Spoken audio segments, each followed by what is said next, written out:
प्राचीन भारत में अयोध्या के सूर्यवंशी राजाओं में एक ऐसा नाम हुआ जिसकी सत्यनिष्ठा आज भी आदर्श मानी जाती है। राजा हरिश्चंद्र वे सत्य, न्याय और धर्म के ऐसे उपासक थे कि जीवन में कितनी ही विपत्तियां आई पर उन्होंने कभी सत्य का मार्ग नहीं छोड़ा। राजा हरिश्चंद्र बड़े पराक्रमी, दयालु और प्रजापालक थे। उनकी प्रजा उन्हें पिता के समान मानती थी। उनके राज्य में अन्याय का अमो निशान नहीं था। राजा स्वयं कहते थे, राजा का धर्म सत्य है और सत्य ही ईश्वर है। एक बार महर्षि विश्वामित्र ने राजा हरिश्चंद्र की सत्यनिष्ठा की परीक्षा लेने का निश्चय किया। वे जानते थे कि हरिश्चंद्र सत्य के लिए कुछ भी त्याग सकता है। विश्वामित्र ने राजा से एक यज्ञ के लिए दान मांगा, पूरा राज्य और धन संपत्ति। राजा ने बिना किसी हिचकिचाहट के सब कुछ दान कर दिया, लेकिन परीक्षा यही समाप्त नहीं हुई। विश्वामित्र ने दक्षिणा के रूप में अतिरिक्त धन मांगा। अब राजा के पास कुछ भी नहीं था। सत्य की रक्षा के लिए राजा ने स्वयं को और अपनी पत्नी रानी तारामती तथा पुत्र रोहित को दास के रूप में बेच दिया। राजा हरिश्चंद्र को काशी में एक शमशान का चौकीदार बना दिया गया, जहाँ उनका काम मृतकों का दाह संस्कार कराना और कर वसूलना था।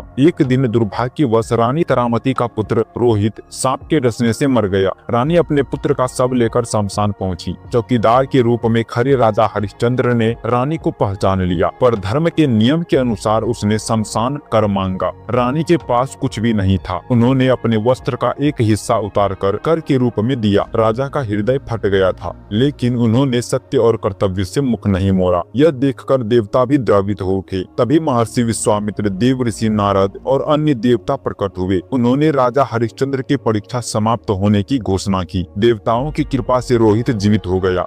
राजा को उनका राज्य, सम्मान और वैभव वापस मिला। देवताओं ने कहा, हे हरिश्चंद्र, तुमने सिद्ध कर दिया कि सत्य सबसे बड़ा धर्म है। जो सत्य के मार्ग पर चलता है वह अत्यंत विजयी होता है। राजा हरिश्चंद्र की कथा हमें यह सिखाती है कि सत्य चाहे कितना भी कठिन हो, उसे नहीं छोड़ना चाहिए। धन, सत्ता और सुख क्षणिक है, लेकिन सत्य और धर्म अमर है। जो सत्य पर अडिग रहता है, ईश्वर स्वयं उसकी रक्षा करते हैं। आज भी जब सत्य और त्याग की बात होती है तो सबसे पहले राजा हरिश्चंद्र का नाम श्रद्धा से लिया जाता है।